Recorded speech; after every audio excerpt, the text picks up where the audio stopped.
پێشمەرگە قارەمانەکان بوو. دووبارە بەخێرهاتنی هەموو لایەکتان دەکەین. ڕێوڕسمی ئەمڕۆمان تایبەت بیت تەنها بەدانانی تاجە گوڵینە بۆ ئەم ڕۆژ 6 تاجە گوڵینەی پرۆتۆکۆلی دەستنیشان کراوە کە تێیدا سەرۆکی حکوومەتی هەرێمی کوردستان، سەرۆکایەتی هەرێمی کوردستان، سەرۆکایەتی پەرلەمانی کوردستان، حزب و لایەنە سیاسیەکان، هەروەها قۆنسڵ و نوێنەرەبیانیەکان و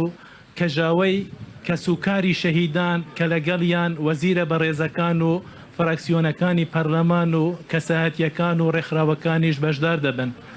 زۆر بەخێر هاتنتان دەکەین. هاتنتان بۆ ئێرە تابلۆی نیشتیوانی یەکگرتومان پیشان دەداتن کە هەمومان بە یەکەوە هەنگاو بەرەو کوردستانێکی بەهێز دەنێن. شاد بیت ڕۆحی شەهیدان لە پێناو ئاڵای کوردستان بەخێر بێن سەر چاوان.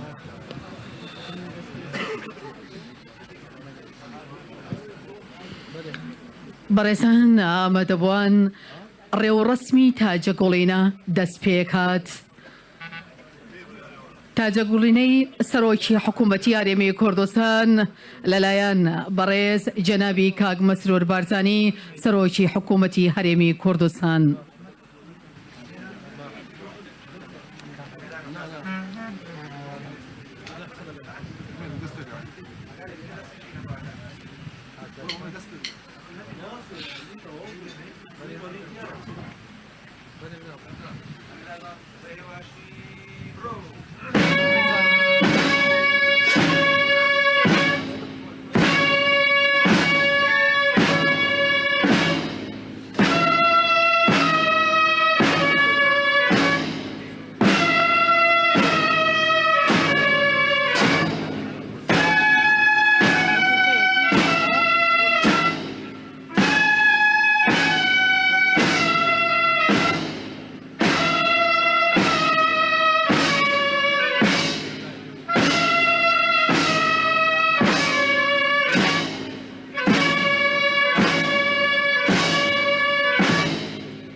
کە بە خوێنی ئاڵی ئێوە ئاودرابێ، گۆڕێک کە ناوی ئێوەی لەسەر نووسرابێ، شەقام و پرد و یاریگا کە ناوی ئێوەی لێ نرابێ، گۆڕەپانێک کە بە ڕەنجی خەباتی ئێوە دروست کرابێ، هەر تەلارێک کە لە پاش گیان بەخشینی ئێوە بوونی هاتنرابێ، ئازادیەکە لە سایەی ئێوەی شەهید وەدی هاتبێ، ئاڵایەک کە ئێوە خۆتان لە پێناویادا نابێ، وەک سۆمای چاودەی پارێزین ئەگەر نا گیانمان دەبەخشین.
هەروەها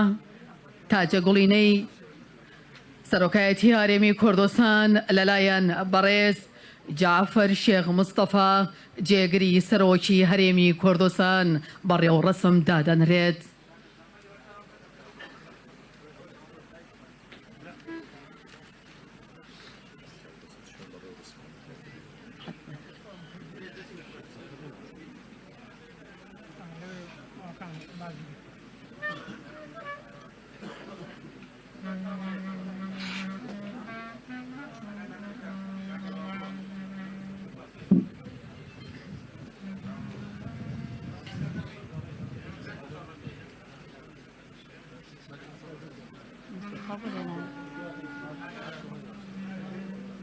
ئێوە هەرماون و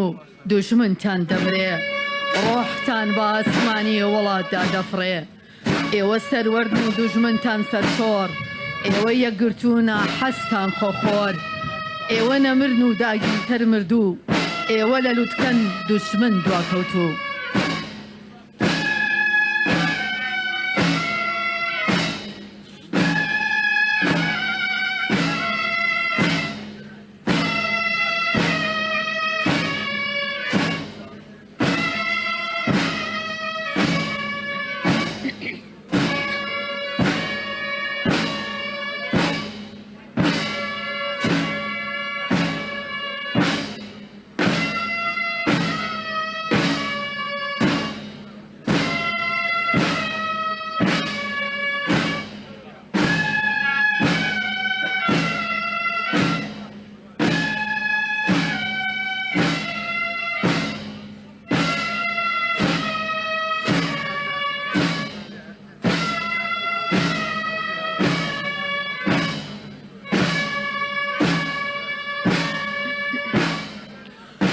پۆرێ کۆچری سپی بە ئاسمانی پایتەختەوە دەیانی یاداشتی پێشمەرگە لە نێو خەباتی سەختەوە هەزاران گوڵی زەرد و سەوس لە زستانی پرشەختەوە هەموو ساڵەیەک یەکی شەبا دێنەوە لای دایکی وڵات کۆترەکان گمەیان دێ سرودیای ڕقی بەڵێنەوە یاداشتەکان پێمان دەڵێن دێڕەکانم بخوێندنەوە گوڵەکانیش لەگەڵ ناوی هەر شەهیدێک یەک بە یەک دەگەشێنەوە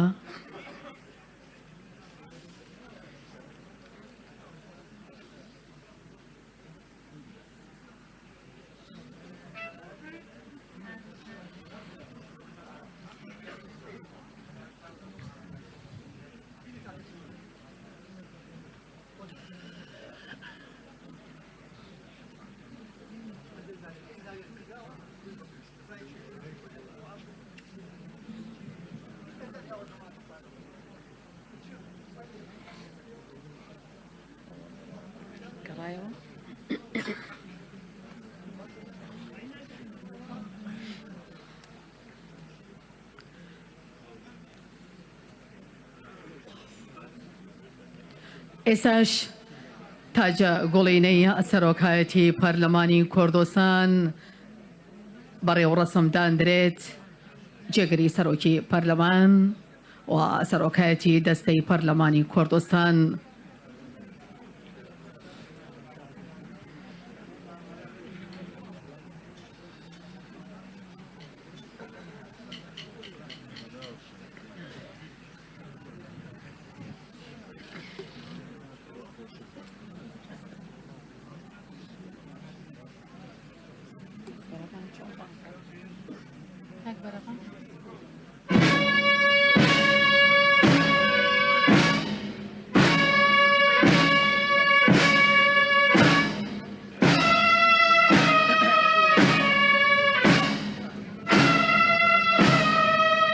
هەموو بستێکی ئەم خاکە یادی شەهید دەکاتەوە هەمیشە دایکی نیشتیمان باوەشیان بۆ دەکاتەوە بە یادی سەروەریەوە شیان نوێ دەکاتەوە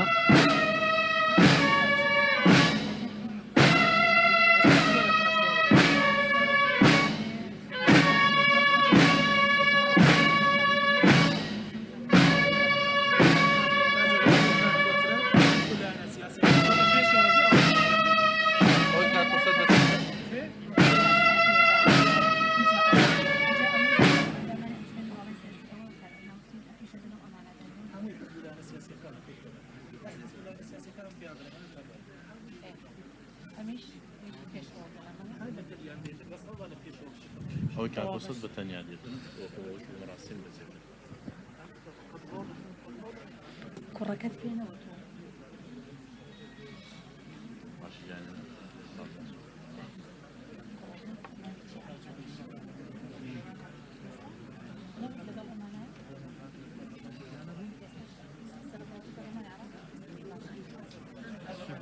باشە ئەدێ کوڕەکە شەهیدەکە چێ بۆ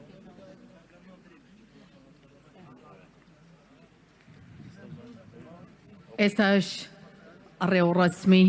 تاجە گوڵینەی پەرلەمانی عێراقی فێدراڵ بەڕێوەڕەسم دادەنرێت.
ئێوەرماون دوشمنتان دەمرێ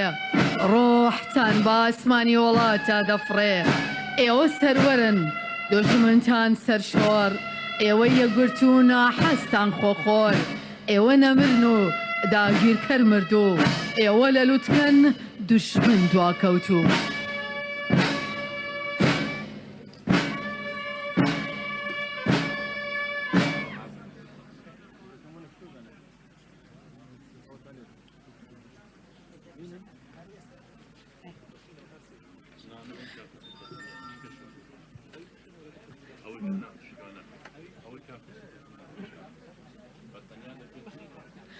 بەڕێزان ڕێوەڕەسمی تاجە گوڵینەی بەڕێزە کۆسرە ڕەسۆڵ سەرۆکی ئەنجومەنی بەرژەوەندی گشتی یەکێتی نیشتیمانی کوردستان لەلایەن هەڤاڵ سەعادی ئەحمەد پیرە.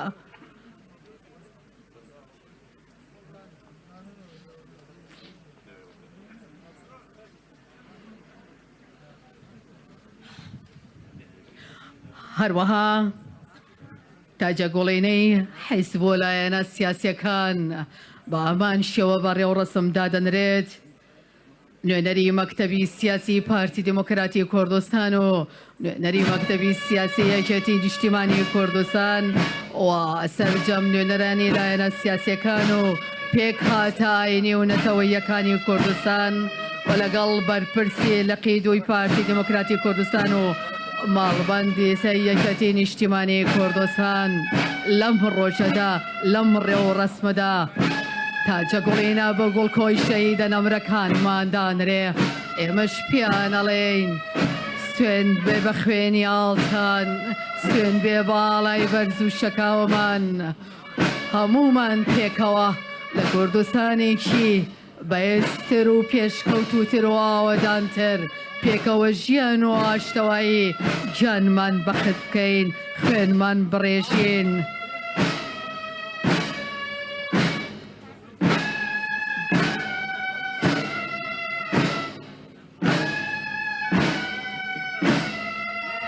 پۆلێ کۆچلیسپی بە ئاسمانی پایتەختەوە دەیان یاداشتی پێشمەرگە لە نێو خەباتی سەختەوە هەزاران گوڵی زەرد و سەوز لە زستانی پڕشەختەوە هەموو ساڵێک یەکی شەوبات دێنەوە لای دایکی وڵات کۆتلەکان گمەیان دێ سرودی ئەیڕەقی بەڵێنەوە یاداشتەکان پێمانەڵێن دێڕەکانم بخوێننەوە گوڵەکانیش لەگەڵ ناوی هەر شەیدێک یەک بە یەک دەگەشتێنەوە.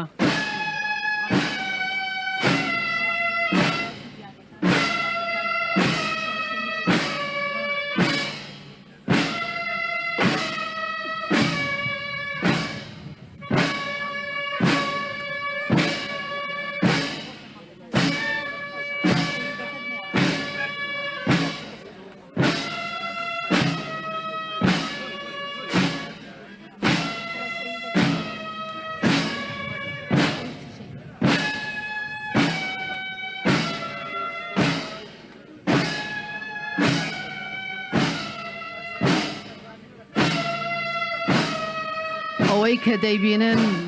نمونەیەکی چوانی کوردستانی پێکەوەی ژیانە.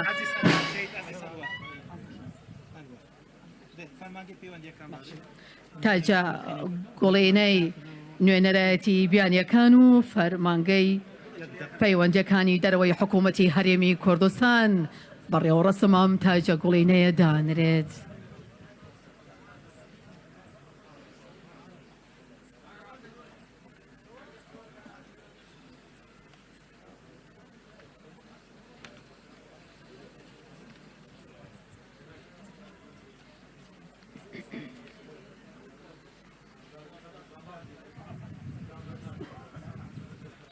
سەڵاو لەو کوردستانەی گیانی پاکتان بۆ بەخشی، سەڵاو لەو شەهیدانەی نیشتیمانێکی ئازاد و ئاودانیان بە ئێمە بەخشی.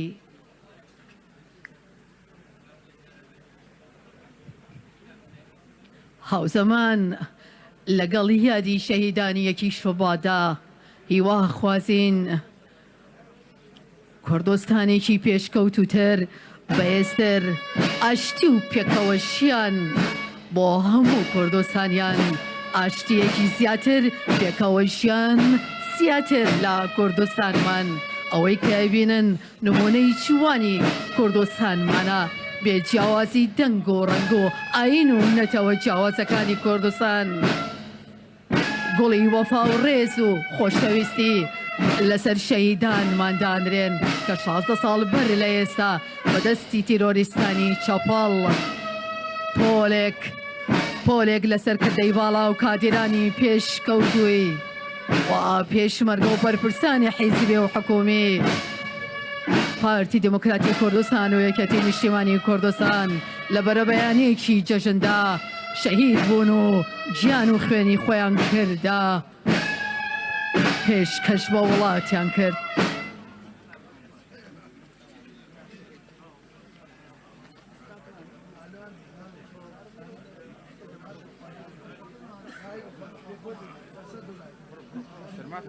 ئەحمەدی کوڕی لەگەڵ پارێزگار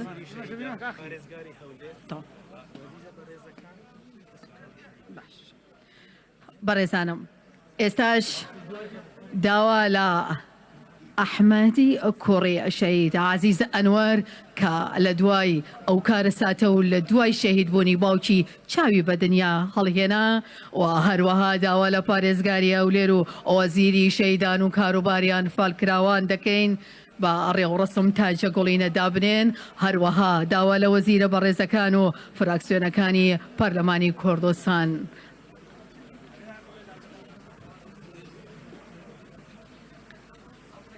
وەزیری شەهیدان و کاروباریان فالکراوان و پارێزگاری ئەولێر لەگەڵ ئەحمەدی شەهید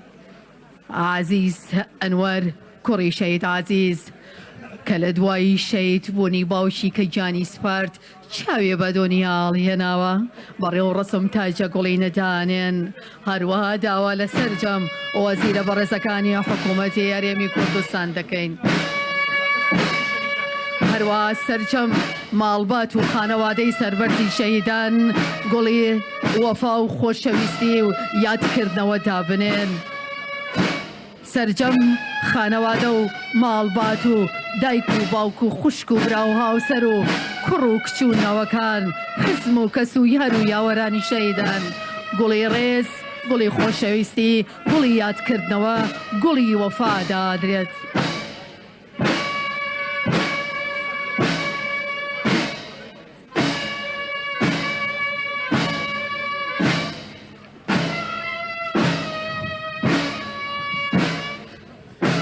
ئێوە شەیدی سەربەرز و کەسەری کۆچی ناوەختن ئێوە یادگاری خەبات و بەرگری ڕۆژانی سەختن ئێوە کۆترە سپیەکانی ئاسمانی پاکی وڵاتن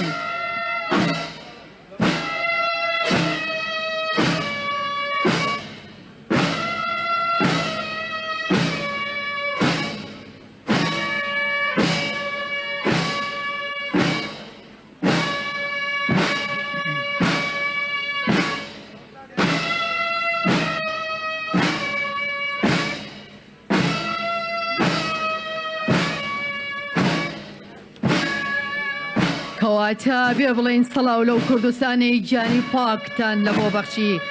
سەڵاو لەو شەهیدانەی نیشتیمانێکی ئازاد و ئاوەدانیان بە ئێمە بەخشی سەڵاو لە کوڕ و کچە بە ئەمەکەکانتان سەڵاو لە دایک و خوشک و هاوسەرە ڕەشپۆشەکانتان سەڵاو لە باوک و برا بەهێزەکانتان سەڵاو لە ترۆپکی قوربانی دانتان سەڵاو لە مێژووی خەبات و یاد و یادەوەریتان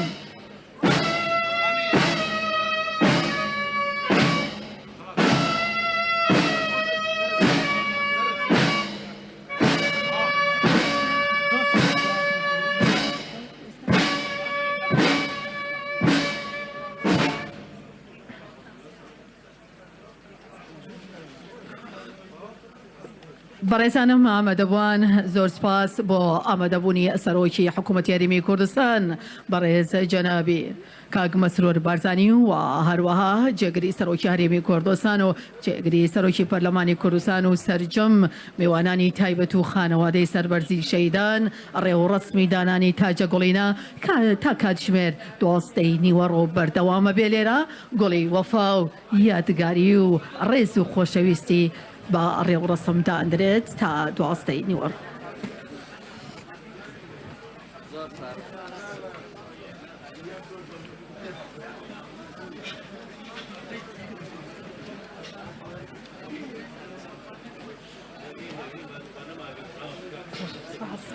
Sorry,